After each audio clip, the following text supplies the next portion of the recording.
मैं ये कहना चाहूंगा, अगर भीतर घात नहीं होता कांग्रेस में तो ये सीटों की संख्या 2 और बढ़ सकती थी। जी और इसका आपको परिणाम देखने को मिलेगा, क्योंकि भिवानी चलिए, जिले में एक मैं सर थोड़ा सा आपको माफी के साथ मैं रोक रहा हूँ नेहरा साहब। एक बड़ी खबर मिल रही है, अपने दर्शकों को बता दें, फिर मैं आपके पास लौट कर आ रहा हूँ। एक बड़ी जानकारी इस वक्त मिल रही है, इन नतीजों के बीच में एक बड़ी खबर सामने आ रही है। और बड़ी खबर यह है कि चंडीगढ़ में नतीजे अब तक घोषित नहीं हुए हैं। काउंटिंग सेंटर पर कांग्रेस का प्रदर्शन चल रहा है, ये खबरें मिल रही हैं। काउंटिंग सेंटर के अंदर और बाहर भी प्रदर्शन किया जा रहा है। काउंटिंग सेंटर के अंदर बहसबाजी की खबरें भी मिल रही हैं। चंडीगढ़ में नतीजे अब तक घोषित नहीं किए गए हैं और कांग्रेस के प्रदर्शन की भी खबर सामने आ रही है। चंडीगढ़ में नतीजे अब तक घोषित नहीं हुए, काउंटिंग सेंटर पर कांग्रेस का प्रदर्शन चल रहा है। तो काउंटिंग सेंटर के अंदर और बाहर दोनों जगह इस तरह की खबरें, बहसबाजी की खबरें सामने आ रही हैं। बड़ी जानकारी इस वक्त आपको दे रहे हैं। चंडीगढ़ में नतीजे अब तक घोषित नहीं हुए हैं, ये खबर सामने आ रही है। काउंटिंग सेंटर पर कांग्रेस पार्टी का प्रदर्शन भी चल रहा है। तो कांग्रेस के जो नेता कार्यकर्ता हैं वो प्रोटेस्ट कर रहे हैं। काउंटिंग सेंटर के अंदर बहसबाजी की खबरें भी हैं। बहसबाजी काउंटिंग सेंटर के अंदर चल रही है। अभी तक नतीजे घोषित नहीं किए गए हैं, जिसको लेकर प्रदर्शन भी कांग्रेस पार्टी का चल रहा है। विरोध कांग्रेस पार्टी करती हुई नजर आ रही है।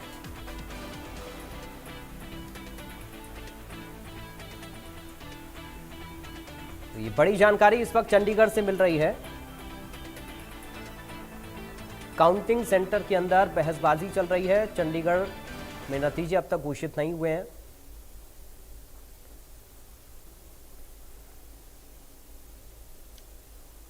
कांग्रेस के प्रोटेस्ट की खबर सामने आ रही है। कांग्रेस पार्टी की जो कार्यकर्ता हैं वो प्रदर्शन कर रहे हैं। काउंटिंग सेंटर के अंदर और बाहर भी प्रदर्शन हो रहा है। दोनों जगह प्रदर्शन हो रहा है, सेंटर के अंदर भी और बाहर भी। सेंटर के अंदर बहसबाजी हो रही है, ये खबर भी मिल रही है। तो साहिल रुखाया फोन लाइन पर हमारे संवाददाता इस वक्त जुड़ गए थे अपडेट के साथ। साहिल, क्या जानकारी मिल रही है अभी, अपडेट करिए। बिल्कुल, जिस तरीके से चंडीगढ़ की सीट पर जो है लगातार जो है वो हंगामा जो है वो देखने को मिल रहा था। अब जिस तरीके से लगातार जो है वो जो बीजेपी के प्रत्याशी थे उसकी ओर से ऑब्जेक्शन जो है वो उठाया गया था।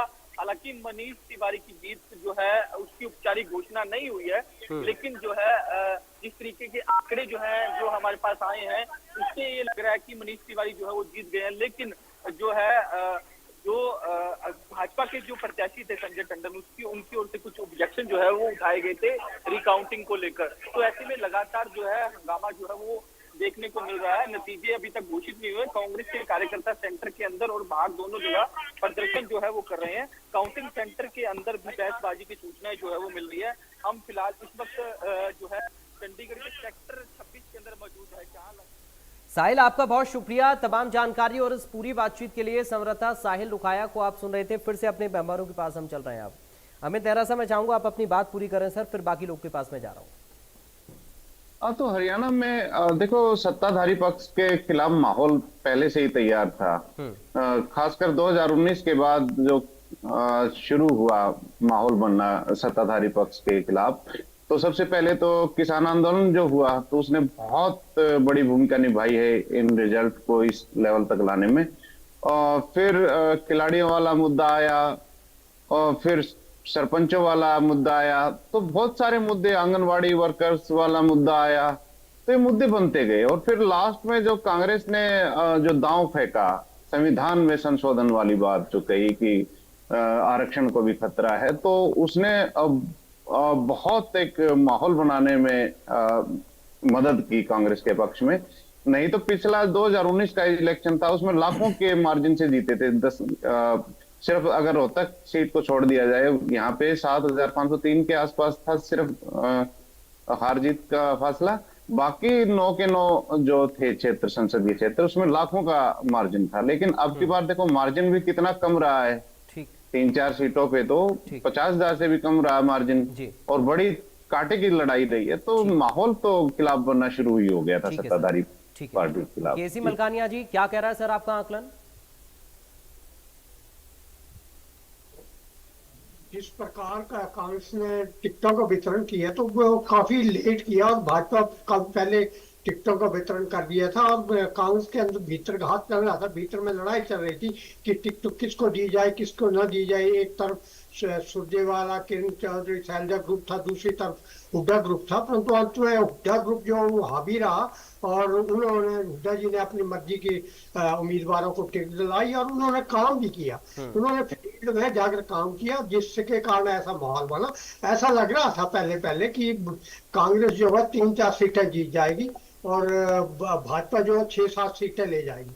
परंतु बाद में लगा कि भाजपा के अंदर भी भीतर घात हुआ है, भाजपा के अंदर भी विद्रोह की लहरें थी, क्योंकि भाजपा ने ऐसा किया है कि कुछ तो दल विरुद्ध जो कांग्रेस के उम्मीदवार थे उनको टिकट दिया, जिससे पुराने कार्यकर्ता जो है वो निराश हो जाते हैं, सिटी के एमपी भी नाराज हो जाते हैं, वो सामने खुलकर विद्रोह नहीं करते, परंतु अंडर करंट ऑफ पार्टी के बरखलाफ काम करते हैं, जिसका नुकसान भाजपा का हुआ। भाजपा जो है अति उत्साह में थी, और भाजपा को लगता था कि मोदी के नाम पे जीत जाएंगे, और उनके कार्यकर्ताओं ने इस बार जो घर घर जाकर जो संपर्क का अभियान होता है, पर्चियां बांटने का होता है, वो काम नहीं किया। उनको लगता है कि जीत तो हमने जाना ही है।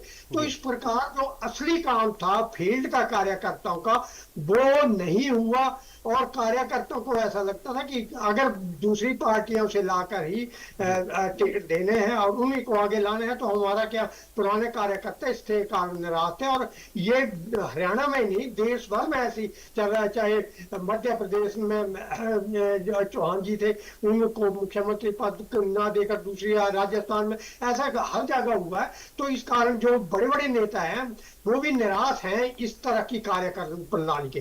हालांकि कहा जाता है कि भाजपा एक शिष्टाचार वाली पार्टी है, संगठनात्मक रूप से सुदृढ़ है, परंतु कार्यकर्ताओं में जो निराशा थी उसका प्रभाव इन चुनावों में देखने को मिला। इसलिए भाजपा और कांग्रेस की जो सीटें हैं वो करीब करीब बराबर आ रही हैं। अब देखते हैं आगे विधानसभा चुनावों में लगता है कि भाजपा जो कांग्रेस है उसमें बड़ा बॉस बनकर आएंगे, और अपने आप को मुख्यमंत्री के रूप में पेश करेंगे, और टिकटें भी उनके मन मुताबिक ही वितरित की जाएंगी। अनुज अग्रवाल जी, बराबरी पर आ गया है मामला, 5-5 दोनों की सीटें अब तक के नतीजों में। बिल्कुल बड़ी चेतावनी है बीजेपी के लिए। जो विधानसभा में स्थिति वही लोकसभा में हो रही है, और उसका सीधा सीधा इम्पैक्ट दिल्ली पर भी पड़ रहा है। और आगे आने वाले विधानसभा चुनावों में निश्चित रूप से भाजपा के लिए बहुत चुनौतीपूर्ण समय है, जबकि वो अब बिल्कुल इंडिपेंडेंट हो गई है, अब उसका किसी गठबंधन में नहीं है। तो ऐसे में अकेले दम पर कैसे वो ये बैतरणी पार करेगी चुनावों की विधानसभा के लिए, उसके लिए बहुत बड़े प्रश्न चिन्ह है इस चीज पर। और कांग्रेस के लिए बहुत बड़ी एड्स है, बिल्कुल जैसे विजय जी ने कहा कि इतने अच्छे मार्जिन से कांग्रेस जीत रही है और बीजेपी की जीत का मार्जिन बहुत कम हो रहा है जी। तो ये सीधा सीधा संकेत है कि जैसे तैसे भाजपा अपनी इज्जत बचाने में जरूर कामयाब रही है कि चलो बराबरी पर छोड़ दिया, लेकिन विधानसभा चुनावों में इसका बहुत जबरदस्त इम्पैक्ट पड़ेगा, और भाजपा के लिए अपनी स्थिति बनाए रखना बहुत ही मुश्किल होगा। तो ये सारी संभावनाएं प्रदेश में एक नई राजनीति के नए सिरे से एक नए मंथन की और नए चिंतन का एक द्वार भी खुलती है, और ये बता रही है कि रीजनल पार्टीज का राजस्थान में अब, हरियाणा में अब वो उस तरीके का अस्तित्व या उस तरीके का उनकी महत्व नहीं रहेगा, और बीजेपी और कांग्रेस आमने सामने लगभग रहेंगे इसमें। ठीक है, गुरमीत सिंह जी, क्या संकट का संदेश देख रहे हैं आप? देखिए, पहली बात तो ये कि जो राजनीतिक माहौल बदला है वो केवल हरियाणा में नहीं सारे देश में बदला है जी। और हरियाणा से प्रदेश सरकार से नाराजगी तो थी ही, जो तमाम मुद्दे थे, पोर्टल की बात थी, या आपके सरपंचों की बात थी, आंगनवाड़ी की बात थी, बेरोजगारी की बात थी, तमाम मुद्दे थे, और किसान का तो सबसे बड़ा था ही, जिसकी वजह से जाना मुश्किल हो रहा था। लेकिन राष्ट्रीय स्तर पर भी जो एक मोदी जी का करिश्मा था वो अब डाउन की तरफ है, इसमें कोई दो राय नहीं। क्योंकि 303 सीटों से अगर कोई पार्टी 60-70 सीटों का नुकसान उठा रही है तो, और क्लियर मेजोरिटी नहीं आ रही है, और उनकी अगर सरकार बनती भी है तो वो नीतीश कुमार और चंद्रबाबू नायडू की बैसाखियों पे बनेगी। और इसका सबसे बड़ा प्रमाण तो यही है कि आप 2014 देखिए, 19 देखिए, आज राहुल गांधी की अभी आप प्रेस कॉन्फ्रेंस दिखा रहे थे, वो प्रेस कॉन्फ्रेंस हो भी गई, अभी मोदी जी का मालूम भी नहीं है। नहीं तो अब तक आप जानते हैं कि पूरे ढोल नगाड़ों के साथ भारतीय जनता पार्टी का जो कार्यालय है दिल्ली में, वहां हर बार एक चलन था कि हर विजय के बाद वहां पे जाते थे। और अब वो डिसाइड नहीं कर पा रहे कि अब जीत ऐसा नहीं है 240 सीटें कोई कम तो है नहीं। पूर्व में जो सरकारें बनी है वो 140 पे भी बनी है, 208 पे भी बनी है, जो मनमोहन सिंह की 2 बार सरकार बनी। आज भी वो सबसे बड़ी पार्टी है, लेकिन उसके बावजूद भी जिस तरह का एक लार्जर देन लाइफ जिसको बोलते हैं जो इमेज खड़ी की गई थी, वो इस इलेक्शन में तोड़ी है लोगों ने, और एक बहुत परिपक्व संदेश सबको दिया है। और जहां तक हरियाणा की बात है, मैंने जैसे पहले ही कहा कि देखिए 10 साल हो गए थे, 9.5 साल लगभग, और उसमें जो एंटी इनकम्बेंसी है वो तो मोदी जी ने खुद ही मान लिया था जब उन्होंने मनोहर लाल जी को रिप्लेस किया। तो और रिप्लेस करने का क्या कारण था? वो चेहरा इसीलिए बदला गया कि उनकी जो फीडबैक थी, उनको जो अपनी सूत्रों से, अपने एजेंसी से, अपने और तरह से जो जानकारियां मिल रही थी, उससे ये पता लग रहा था कि सरकार से लोगों की नाराजगी है। इसीलिए मुख्यमंत्री का चेहरा चेंज किया गया, और जब वो चेहरा चेंज किया गया तो कांग्रेस को और भी ज्यादा इस बात को कहने में उनको बल मिला। उन्होंने इस बात को और ज्यादा एग्रेसिवली उठाया। आपको मालूम है 3 और विधायक छोड़ के चले गए जो सरकार को समर्थन कर रहे थे। मैंने पहले भी आपके यहाँ कहा कि जी ये मुद्दों से ज्यादा जो चुनाव होता है वो परसेप्शन से लड़ा जाता है। हमारे देश में एक माहौल बनता है, उस माहौल में जो है वो नतीजों पर सीधा उस माहौल का असर होता है। वो असर आप साफ महसूस कर सकते हैं। और अभी 5-5 तो है ही, 6-4 भी हो सकता है। सुबह से 6-4 ही चल रहा था क्योंकि 1-2 सीटों पे अभी रिजल्ट अनाउंस नहीं हुआ है और मार्जिन वहां पर टाइट है। लेकिन इसमें कोई दो राय नहीं कि हरियाणा में भारतीय जनता पार्टी जो 10-0 पिछली बार जीती थी, उसके किट्टी से 5 सीटें खिसक गई और विधानसभा चुनाव एक बहुत बड़ी चुनौती होगी आने वाले समय में, क्योंकि जो डबल इंजन की बात थी और थी, अभी तो अब कुछ भविष्य अभी अनिश्चित है।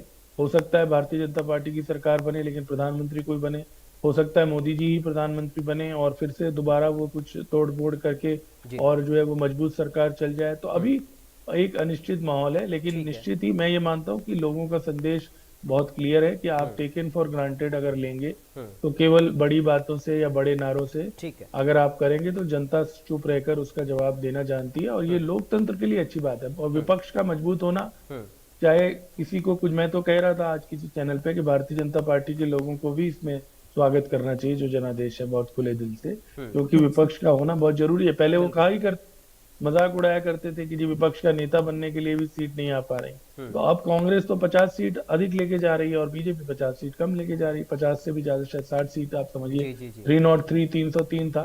तो आने वाले समय के लिए भारत में लोकतंत्र मजबूत होगा, इसमें कोई दो राय नहीं। और जहां तक नैरेटिव की बात है संविधान वाली, देखिए ये सब दोनों तरफ से कोशिश होती है नैरेटिव को चलाने की। उधर दोनों उधर से भी चली थी कोशिश, इधर से भी चली थी कोशिश, लेकिन इस बार कांग्रेस ने गठबंधन किया। उस गठबंधन में कुछ लोग पूरी तरह से नहीं आए। जो उदाहरण के लिए नीतीश कुमार अलग हो गए, बंगाल में समझौता नहीं हो पाया, पंजाब में समझौता नहीं हो पाया। अदरवाइज हो सकता है उनको और लाभ होता, लेकिन अब कम से कम एक उनको भी आगे काम करने की प्रेरणा मिलेगी और उन्हें लगेगा कि भाई जनता चीजों को समझती है। अगर इस बार भी चुनाव में नतीजे एक तरफा हो जाते, 400 पार हो जाते, तो शायद विपक्ष भी हतोत्साहित होता और उसको भी आगे के लिए लगता कि भाई हम क्या, क्योंकि इसमें कोई दो राय नहीं कि विपरीत परिस्थितियां थी चुनाव में। ठीक है, अमित नेहरा जी संविधान की कॉपी लेकर आए थे राहुल गांधी प्रेस कॉन्फ्रेंस में, बहुत छोटा एक रिएक्शन चाहूंगा आपका नेहरा साहब।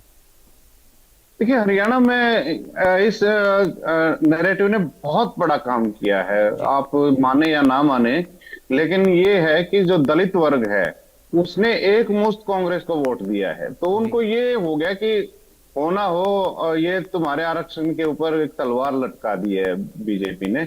और जो 400 पार वाला नारा था वो भी आत्मघाती सिद्ध हुआ है, बूमरिंग कर गया वो बीजेपी को। हरियाणा की बात अगर मैं कहूं तो, क्योंकि मैं पूरे चुनाव प्रचार में घूमा हूं, पूरे इसमें जो समय अवधि थी तो पूरे हरियाणा में, तो दलितों में ये बड़ी तगड़ी परसेप्शन थी और जबरदस्त वोटिंग हुई है। इसको कांग्रेस को बहुत ज्यादा फायदा मिला है। हालांकि ये परसेप्शन ही तो है कि वो करेंगे या नहीं करेंगे, लेकिन कांग्रेस इसको बुलाने में कामयाब रही।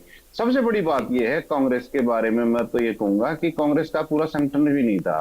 भाई डिबेट्स में भी हम यही कहते थे भी कांग्रेस अपने जिला अध्यक्ष नहीं बना पाई, ब्लॉक में नहीं बना पाई, और बीजेपी के तो पन्ना प्रमुख तक हैं भाई, एक एक पन्ने के प्रमुख हैं। ठीक है। उसके बावजूद, संगठन होने के बावजूद बीजेपी 10 सीट नहीं जीत पाई, और बिना संगठन कांग्रेस ने इतना बड़ा करिश्मा कर डाला। और एक और बात रही, जब इलेक्शन का दिन था, वोटिंग हो रही थी, तो बहुत सारे बूथों पे इनके काडर ही नहीं था कांग्रेस का। उसके बावजूद जनता ने खुद अपने आगे बढ़ के वोट दिया कांग्रेस को। ये बहुत बड़ी बात है। ठीक।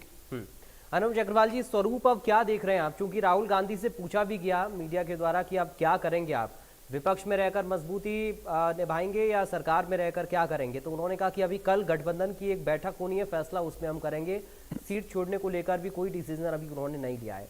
तो क्या स्वरूप आप देख रहे हैं सर? एक संक्षेप में उत्तर चाहूंगा आपका। देखिए, मुझे लगता है कि कांग्रेस पार्टी को कंसोलेशन प्राइज मिला है, 52 से 100 के आसपास सीटें हुई हैं, और अगर 10 साल के कसरत के बाद भी अगर सिर्फ इतनी ही सीटें बढ़ा पाए तो ये कोई बहुत अच्छा उनका उपलब्धि नहीं है। ये जरूर है कि उन्होंने बीजेपी को डेंट पहुंचाया, लेकिन जितने शिद्दत से उनको लगना चाहिए था देश में, और जितने अच्छे से विपक्ष को कोऑर्डिनेट करना चाहिए था, वो कांग्रेस ने नहीं किया।